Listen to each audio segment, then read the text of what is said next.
नमस्कार, राम राम, सत श्री अकाल, अस्सलाम वालेकुम, राधे राधे, जय श्री कृष्ण। तो बच्चे, हम आप आज जो एक्सरसाइज शुरू करेंगे that is 6.6 and from question number 1 से बात करते हैं। हमारे पास दे रखा है एक फिगर में पी क्यू आर एक ट्राइंगल है और P S angle bisector of angle P है, right. Means Q P R का समद्विभाजक है। हमें प्रूव करना है कि जो ये एंगल बाइसेक्टर हुआ है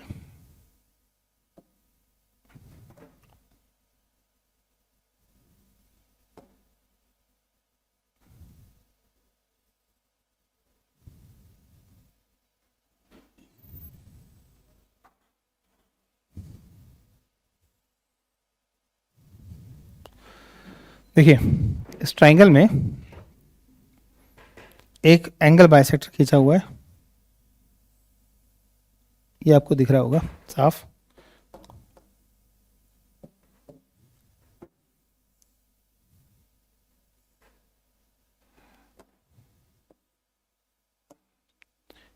ये एंगल इसके बराबर है। प्रूव करना है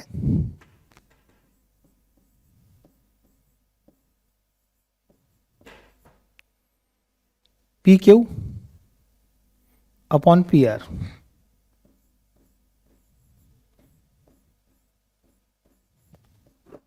बराबर है Q S upon S are. मतलब अगर मैं यूं कहूं कि एक ट्राइंगल का ये टॉप का एंगल बाइसेक्ट हो जाए तो जो रेशो इन दो साइड्स में होगा वही रेशो नीचे की जो बेस में जो दो टुकड़े होंगे वही रहेगा। ये कह रहा है the ratio of these two sides will be equal to the ratio of these two side. इसे प्रूव करना है हमें। अब आपको पता है कि हमने पिछले 9th क्लास में पढ़ी होगी बीपीटी, और बीपीटी में अगर हमें एक लाइन पैरेलल मिल जाए एक ट्राइंगल में दो साइड्स के किसी भी दो पॉइंट्स को ज्वाइन करने पर, तो फिर हमारी बीपीटी अप्लाई हो सकती है, जिसके अंदर इस तरह की कुछ बातें हम कर सकते हैं। तो यहाँ से हिंट पता लगता है कि हम इसमें बीपीटी अप्लाई कर सकते हैं, लेकिन बीपीटी के लिए लाइन का पैरेलल अवेलेबल होना भी जरूरी है। तो क्या हमारे पास पैरेलल लाइंस अवेलेबल है या नहीं? फिलहाल तो कहीं कोई पैरेलल लाइन नहीं है, इसलिए थोड़ी सी मशक्कत, थोड़ी सी मेहनत करनी पड़ेगी। यहाँ पर हमें एक लाइन पैरेलल ड्रॉ करनी पड़ेगी। कंस्ट्रक्शन समझ लेते हैं हम कि हमने इसमें एक कंस्ट्रक्शन करी पीपीटी लगाने के लिए पैरेलल लाइंस की, ठीक है जी। तो यहाँ हम इसे कह सकते हैं कि ये हमने एक पैरेलल लाइंस के लिए इस पर काम किया और ये ट्राइंगल हमारा यहाँ ऊपर तक चला गया, ठीक। और इस लाइन को हमने एक्सटेंड कर दिया इस तरीके से।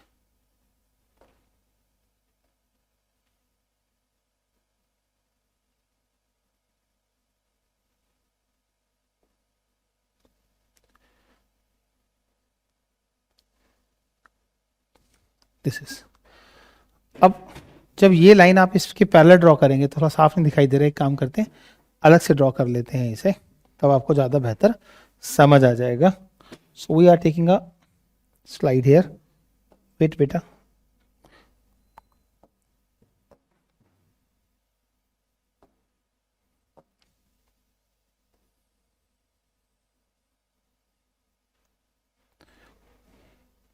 हमारे पास ये ट्राइंगल,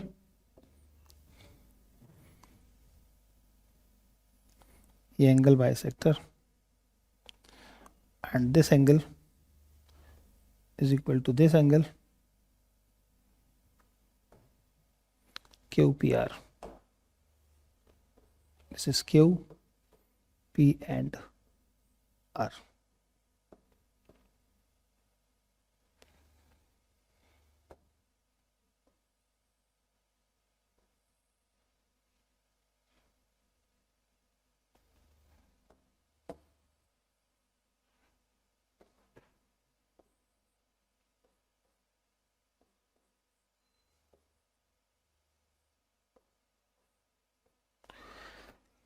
एक पैरेलल लाइन ड्रॉ कर रहे हैं हम R से, मान लीजिए RT, और एक्सटेंड कर रहे हैं क्यूपी को दिस वे। ठीक, अब इस कंस्ट्रक्शन से होगा क्या, हमें बीपीटी लगाने का मौका मिलेगा। इसको एक पॉइंट मान लेते हैं हम T. Let's start the question. Sir you are great, no one teaches optional exercise. आप लोगों को नॉलेज के लिए सिखाना है, इसीलिए बात कर रहे हैं इतनी। आइए देखें कि टू प्रूव क्या है।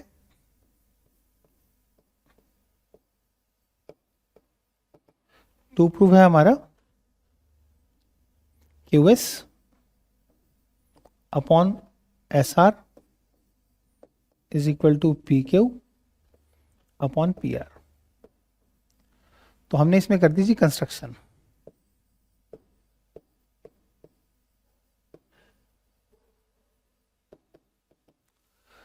पहले कंस्ट्रक्शन करेंगे। सो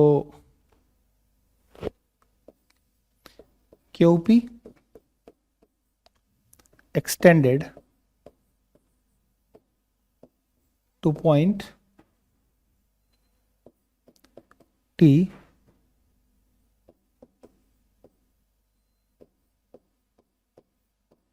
intersect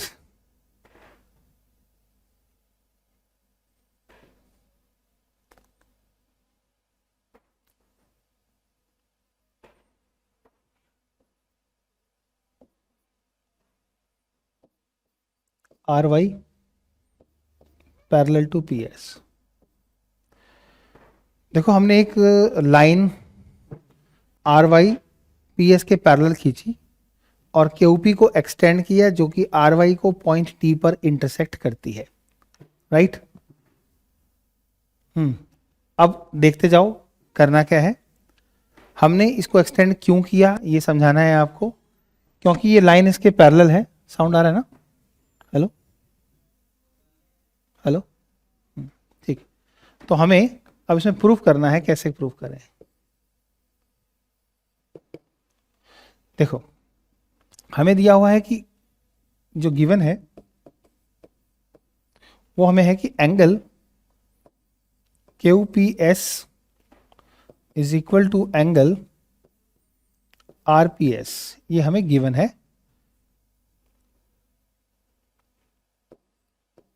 since P S is angle bisector, ये दिया हुआ है। अब पी एस एंगल बाइसेक्टर है तो हमें ये दोनों एंगल बराबर दे रखे हैं। कैसे शुरू करेंगे ध्यान से देखो, करते हैं। In triangle Q T R, in triangle Q T R P S is parallel to T R. P S जो है वो टी आर के पैरेलल है। और यहां पर आप, क्योंकि किसी त्रिभुज की दो भुजाओं के बिंदुओं को जोड़ने पर बनने वाली रेखा अगर तीसरी भुजा के समानांतर होती है तो हम ऐसे में इसे, क्योंकि पैरेलल हमें दे रखी है, हमने बाई कंस्ट्रक्शन है, राइट, तो ये बाई कंस्ट्रक्शन है।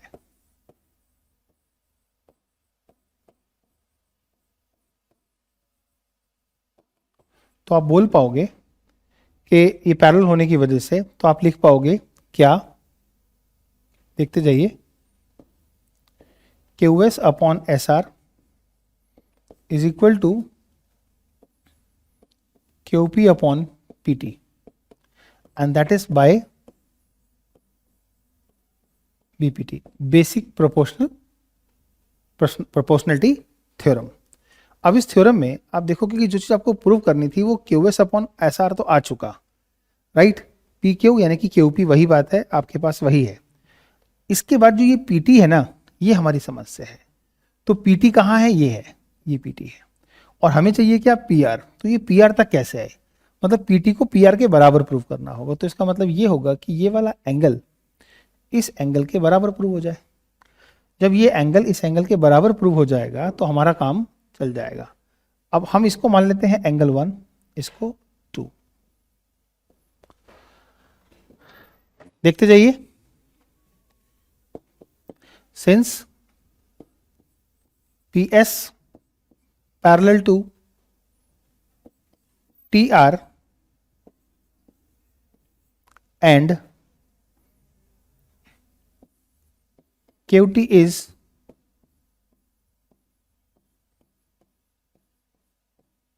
ट्रांसवर्सल। PS TR के पैरेलल है और QT इसकी ट्रांसवर्सल है, इसलिए आप बोल सकते हैं इसको, आप मान लीजिए ये एंगल 3 है और ये एंगल 4 है, तो आप बोल सकते हैं therefore angle 1 will be equal to angle 3। Reason होगा कॉरस्पॉन्डिंग एंगल्स।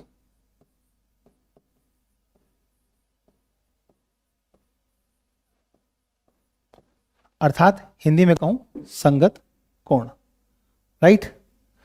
अब देखते जाइए कि एंगल 1 को 3 के बराबर। अब हम देखते हैं कि एंगल 2 जो होगा वो 4 के बराबर क्यों होगा। एक बार फिर, since PS is parallel to TR and PR is transversal,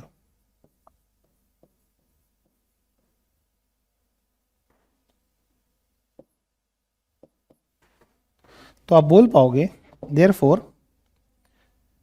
angle 2 will be equal to angle 4। Reason आपका होगा alternate interior angle.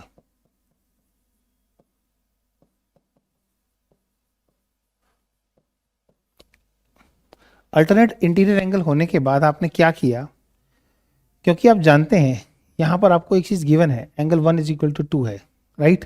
Since this is given to you, this you can say this is your angle 1 and this is your angle 2, right. तो इसे हम मान लेते हैं first condition.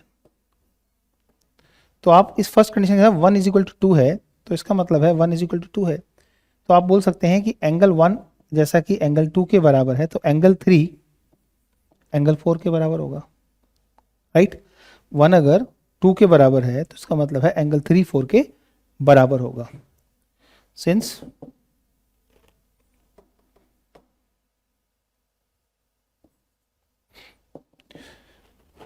Therefore 3 is equal to 4। अब 3 के सामने वाली साइड है PQ, PR। PR will be equal to TQ,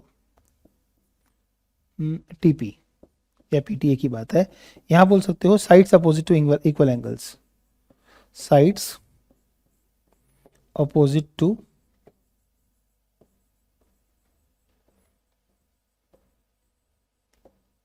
equal angles are equal. अब ये बात जब आप समझ गए कि ये दोनों साइड्स बराबर हो गई, तो आप अब जो आपने ये TP लिखा है इसकी जगह पे आप PR लिख सकते हो। तो आपके पास क्या था कंडीशन, आपने बनाया था QS upon SR is equal to PQ upon PT। अब आप प्रूव कर चुके हो कि PT किसके बराबर है, R के बराबर। तो यहां आप पुट कर सकते हैं QS upon SR is equal to PQ upon PR। Hence proved।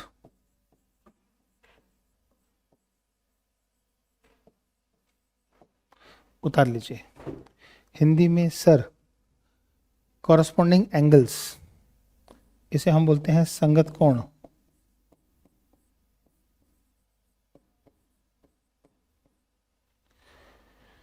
इसे बोलते हैं अंतः एकांतर कोण।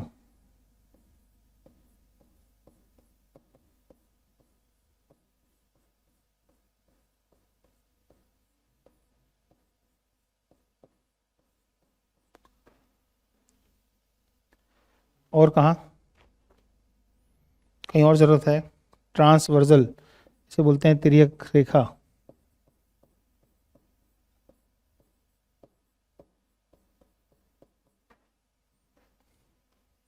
Sides opposite to,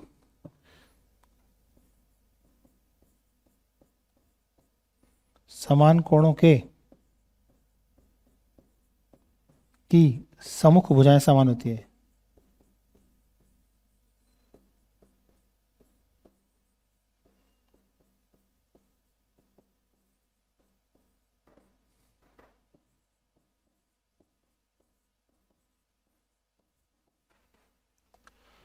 done, good, समझ आ गया होगा सबको।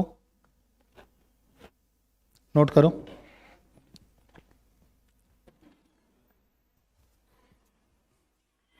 ठर्रा, सॉरी, पानी।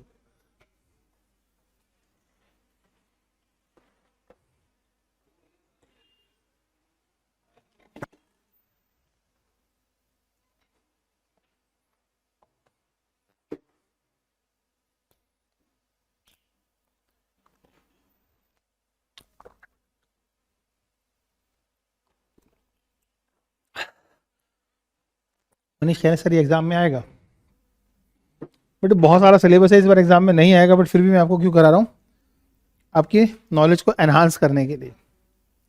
आइए सेकंड क्वेश्चन देखें। In figure 6.57 D is the point on hypotenuse AC। D AC विकर्ण पर एक बिंदु है and triangle ABC such that BD is perpendicular. BD is perpendicular upon AC, मतलब AC पर BD एक लंब है, and DM is perpendicular upon BC and DN is also perpendicular upon AB। Okay, हमें दो चीज प्रूव करनी है।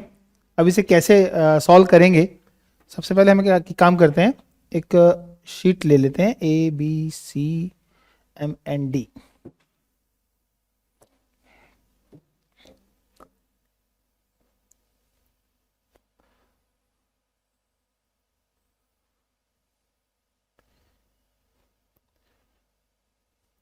ये राइट एंगल हमारे पास है,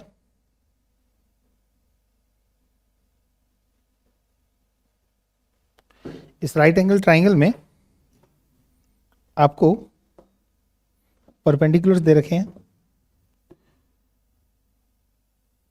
एक ये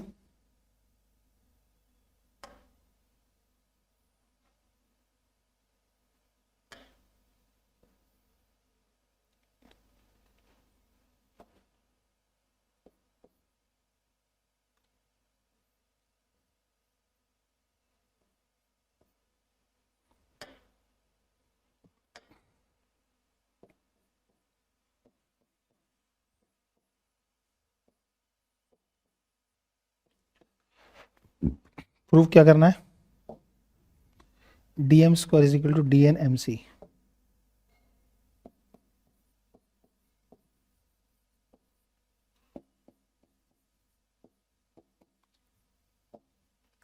DN MC एक, दूसरा प्रूव करना है DN square is equal to DM AN।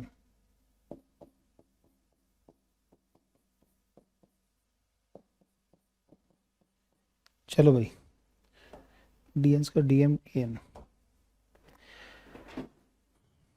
अब देखो इसे कैसे क्लियर करना है। हमारे पास ये जो दो चीजें हैं, इसमें DM का स्क्वायर करने का मतलब है कि हमें एक ऐसा ट्राइंगल लेना है जिसमें DM कॉमन हो, यानी कि ये ट्राइंगल और ये ट्राइंगल, इन दो ट्राइंगल में जाओगे तो DM का स्क्वायर कॉमन मिलेगा, और फिर इसके बाद जब इन दो ट्राइंगल में जाओगे तो आपको पता लगेगा कि आपके DN का स्क्वायर हो पाएगा। तो अब हम ये देखें कि हमारे पास ये राइट एंगल है, अगर हम इस पोर्शन को, यदि हम इसे थीटा मानेंगे तो ये वाला जो सेक्शन होगा ये 90 माइनस थीटा में आएगा। पीछे भी सिखाया मैंने आपको ये। अब क्योंकि ये राइट एंगल ट्राइंगल है पूरा, तो ये थीटा है तो ये 90 माइनस थीटा होगा,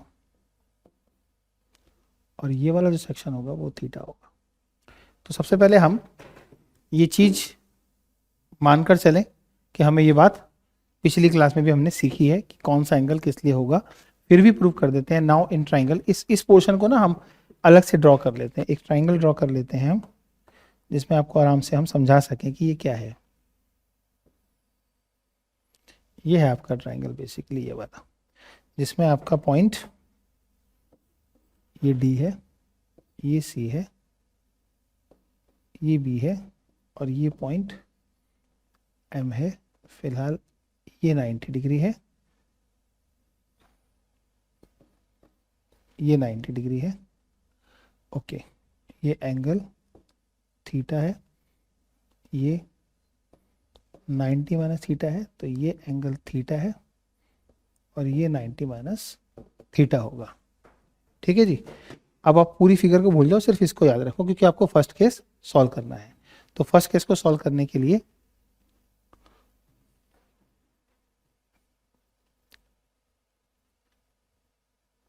सीधा प्रूफ पे चलते हैं।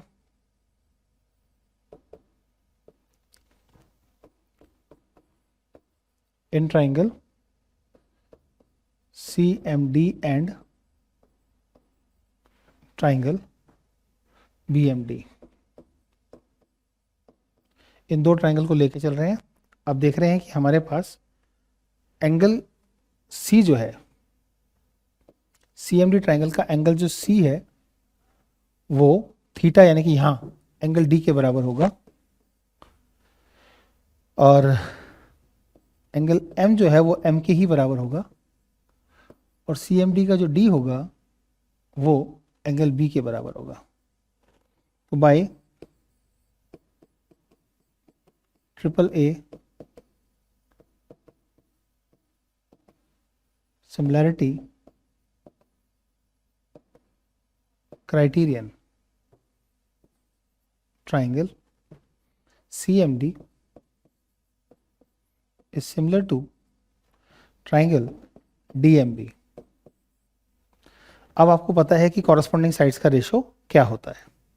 तो यहाँ आपके पास इससे इसका, इससे और इसका इससे रिलेशन, तो मतलब आप लिखेंगे CM upon DM is equal to DM upon MB is equal to CD upon DB। Prove क्या करना है, MC और DN की जरूरत है आपको इसके अंदर। तो MC यानी कि CM ये चाहिए और DM चाहिए, तो क्रॉस मल्टीप्लाई के लिए हम इसको उठा लेते हैं, CM upon DM is equal to DM upon MB। Cross multiply कर दें तो DM का स्क्वायर बराबर हो जाएगा MC इंटू MD। अब हमें MC तो चाहिए लेकिन MD नहीं चाहिए, तो MD क्या है बेसिकली ये समझें। MD ये है, ये सॉरी कुछ गलत लिख दिया क्या, MB है बेटा ये, MB, yes this is MB। तो MB मतलब ये किसके पैरेलल है, DN के। तो हम ये कह सकते हैं कि सिंस MBND इज पैरेललोग्राम। अब ये क्यों पैरेललोग्राम होगा ये भी समझो। देखो ये एंगल 90 डिग्री है, ये भी 90 है और ये भी 90 है, तो इसका मतलब है तीन एंगल 90 डिग्री, चौथा भी क्या होगा 90 होगा। एक तो अपोजिट साइड को बराबर करने के लिए पैरेललोग्राम होना जरूरी है, और पैरेललोग्राम में अगर चारों एंगल 90 डिग्री के हैं तो पैरेललोग्राम होगा, राइट, एटलीस्ट रेक्टेंगल तो होगा ही। तो हम ये कह सकते हैं कि since right ABCD is a parallelogram, therefore DN is parallel to MB and DN is equal to MB। तो इसका मतलब है जहां MB है वहां पर अगर आप चाहो तो DN लिख सकते हो। तो अब आप क्या कर सकते हैं कि DM का स्क्वायर जो है वो बराबर हो गया MC इंटू MB को आप लिख सकते हो क्या DN एंड हैंस प्रूव्ड। यहाँ थोड़ी सी मैंने कंजूसी की है, वो इसलिए क्योंकि मैंने आपको प्रीवियस क्लासेस में ये सिखाया था कि इन दोनों ट्राइंगल्स में ये एंगल थीटा और ये थीटा क्यों है, ये 90 माइनस थीटा तो वो 90 माइनस थीटा क्यों है, राइट रॉन्ग। थोड़ा सा मेहनत करोगे तो इसे प्रूव कर लोगे, पिछली क्लासेस देखोगे तो उसके बाद आप इसे यूज़ कर सकते हैं, या फिर हम कह सकते हैं कि थ्योरम 6.7 के हिसाब से, राइट, हम ऐसा कर सकते हैं। तो हमारा एक पार्ट समझ आ गया, हमें क्लियर हो गया। सेकेंड पार्ट की बात करते हैं, फटाफट इसे नोट करिए।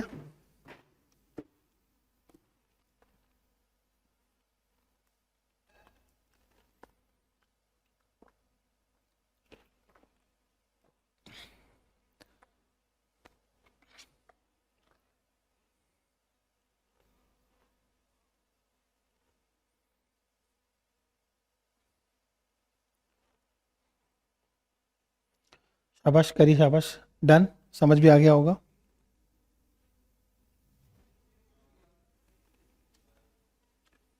आगे चलें। सर समझ आ गया, पहले ये क्वेश्चन बहुत हार्ड लग रहा था, अब तो कुछ हार्ड नहीं लगता, बढ़िया है, बहुत बढ़िया। आइए इसे क्लियर कर दें, फिर हम इसके अंदर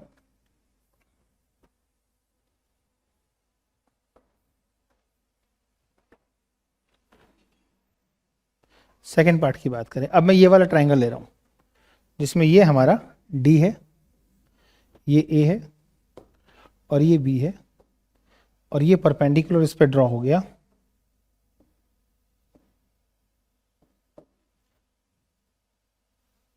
दिस आपको प्रूव करना है dn का स्क्वायर। इसका मतलब है dn का स्क्वायर के लिए आपको, अगर ये आपके पास 90 डिग्री था तो ये एंगल अगर आपका थीटा होगा तो ये 90 माइनस थीटा होगा, ये थीटा होगा तो ये 90 माइनस थीटा होगा। तो बिल्कुल सेम उसी तरीके से ये सेकंड पार्ट भी सॉल्व होगा। आइए देखते हैं।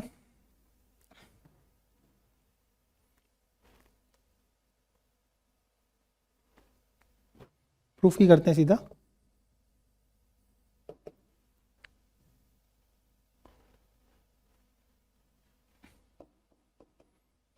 In triangle A and D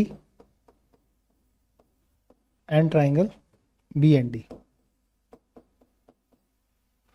आप बोल सकते हैं कि एंगल ए बराबर होगा एंगल डी के और एंगल एन बराबर होगा एंगल एन के।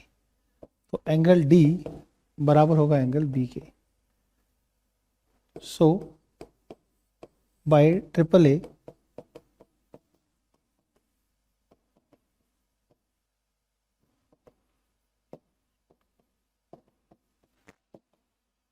similarity criterion, we can say triangle A and D is similar to triangle D and B.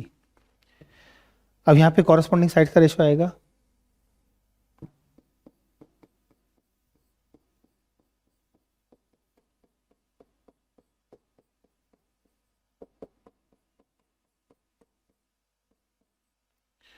AN, आपको लाना है DN का स्क्वायर, और DN का स्क्वायर तब आएगा जब इनका मल्टीप्लाई करोगे।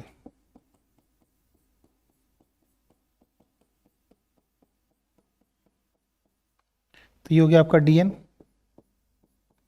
इंटू में ND, बात एक ही है, AN इंटू में NB। तो ये हो गया आपका DN स्क्वायर। आपको क्या चाहिए? AN चाहिए, AN आपके पास है। प्रॉब्लम है NB नहीं चाहिए आपको। NB क्या है बेसिकली? ये NB है। तो NB के बिल्कुल सामने क्या है? DM, और आपको क्या चाहिए? DM। तो आप कह सकते हैं since MB and D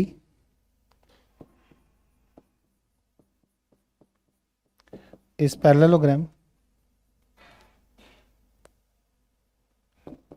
therefore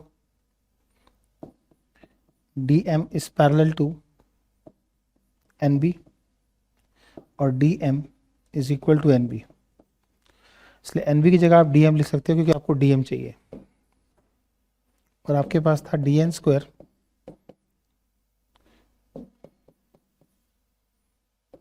AN into में NB। NB is equal to DM हो गया,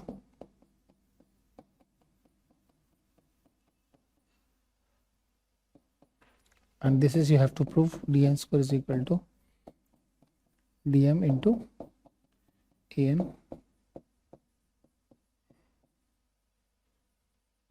as proved।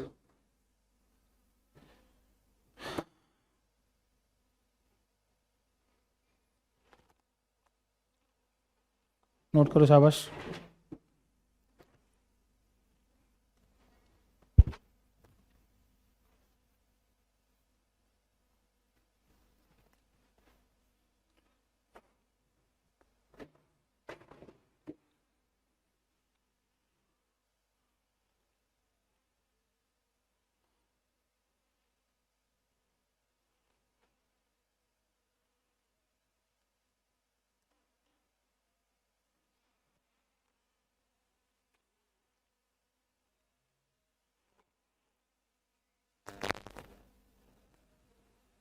नोट हो गया, very good.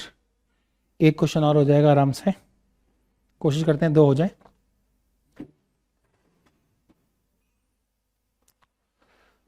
In figure 6.58, ABC is a triangle in which angle ABC, okay, is more than 90 degree and AD is perpendicular upon BC produced, okay, prove that AC square is equal to AB square plus BC square plus 2BC BD, okay. हमें यही drawing next page पे कर लेनी चाहिए, एक sheet ले लेते हैं, ABCD,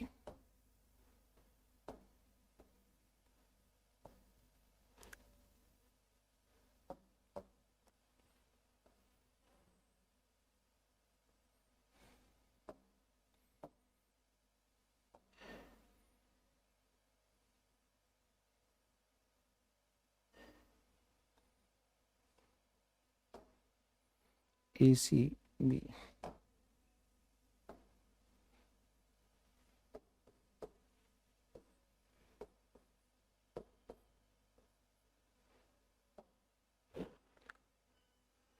AC square is equal to AB square।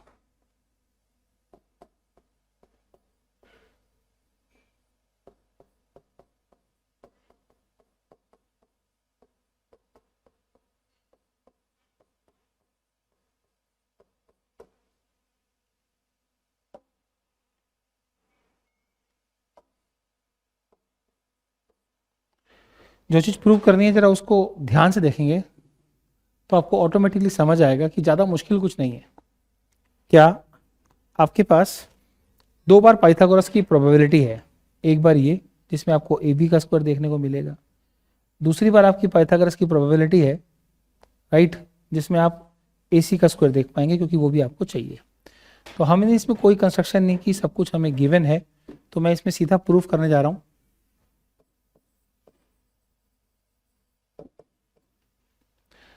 In triangle ABD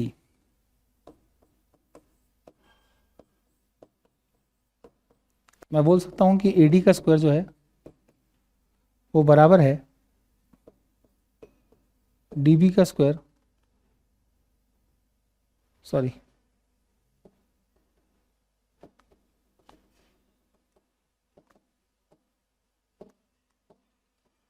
AB का स्क्वायर जो है बराबर है AD का स्क्वायर प्लस DB का स्क्वायर, ठीक है। AD का स्क्वायर तो हमें चाहिए नहीं, कहीं पर भी AD नहीं है दूर दूर तक, क्या करें भाई, AB चाहिए, ओके। तो AD एक और बार निकालते हैं, तो यहाँ पे हम देखते हैं कि AD का स्क्वायर क्या बनेगा, वो होगा AB का स्क्वायर माइनस DB का स्क्वायर, ये सब हो रहा है हमारा बाय PGT, पाइथागोरस थ्योरम से, ये हम कर पाए, ठीक है जी। ये हमारा हो गया first case. Now in triangle ADC दोबारा आप बोलेंगे कि AC का स्क्वायर बराबर होगा AD का स्क्वायर प्लस DC का स्क्वायर। फिर आप इक्वेट करना चाहें AD को, तो आप बोलेंगे कि AD का स्क्वायर बराबर होगा AC का स्क्वायर माइनस DC का स्क्वायर। ये हो गया आपका second, from first and second.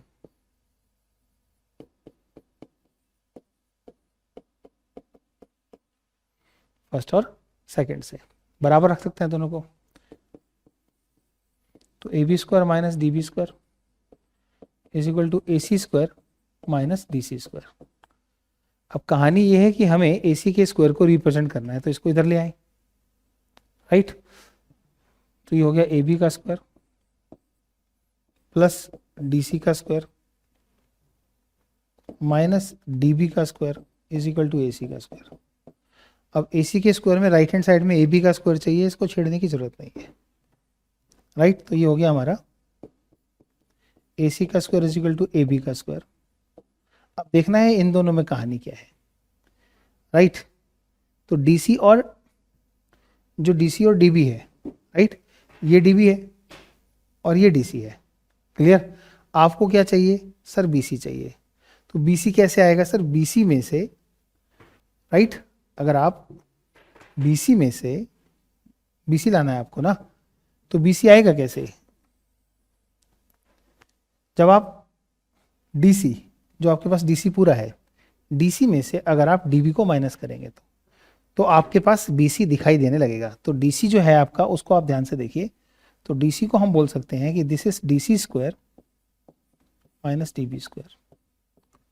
DC की मेजरमेंट अगर हम लिखना चाहें तो क्या लिख सकते हैं, डीसी, राइट, पूरा डीसी जो है वो दो पार्ट्स में डिवाइडेड है। This is dB plus BC का स्क्वायर।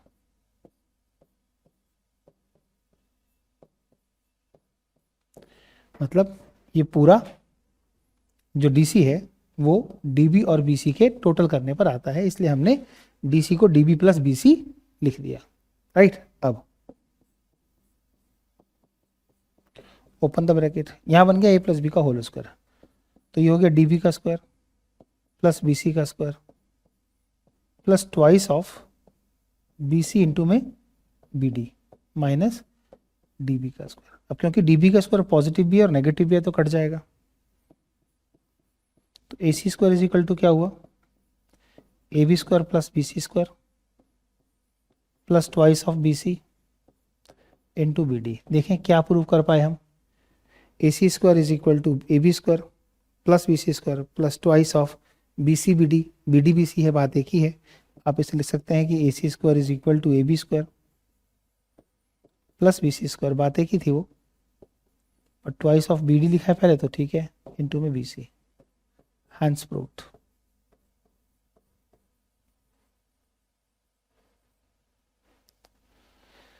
होप समझ आ गया होगा ये क्वेश्चन भी आपको। अब अगर हम कोशिश भी करेंगे ना अगले क्वेश्चन को करने की तो इसमें टाइम लगेगा, तो इसको टाइम कल दे देंगे, कोई दिक्कत नहीं है, नेक्स्ट क्लास में दे देंगे। जितना टाइम आपको मैंने डबल दिया उससे फ़ायदा ये हुआ कि आप बहुत अच्छे से इस चैप्टर पे काम कर पाए। तो क्वेश्चन नंबर 4 से हम कल बात करेंगे, इसे आप नोट कर लीजिए। उम्मीद है आपको आज इस क्लास में समझ आया होगा कि एक एंगल बाइसेक्टर से अपोजिट साइड जिस रेशो में टूटती है वो सही मायने में उसी एंगल को बनाने वाली दोनों साइड्स के रेशो में होता है, right.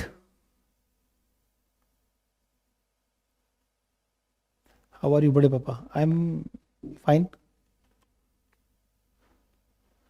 Thank you, see you in the next class tomorrow, bye, God bless you.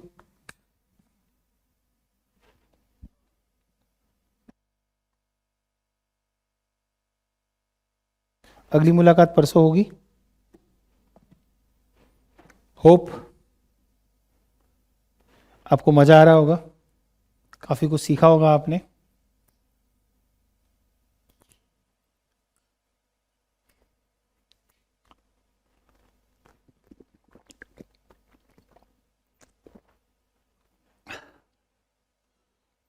Done, finish करें आज।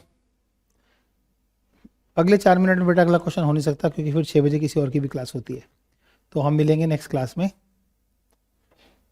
इसी टॉपिक में। इसके एक्स्ट्रा क्वेश्चन जो बच रहे हैं, टोटल 10 क्वेश्चन है वैसे इस एक्सरसाइज में, तो हमारे 4 क्वेश्चन से 5 क्वेश्चन अगली क्लास में कंप्लीट हो जाएंगे। मीन्स मंडे को ये चैप्टर फाइनली कंप्लीट हो जाएगा। Bye, take care.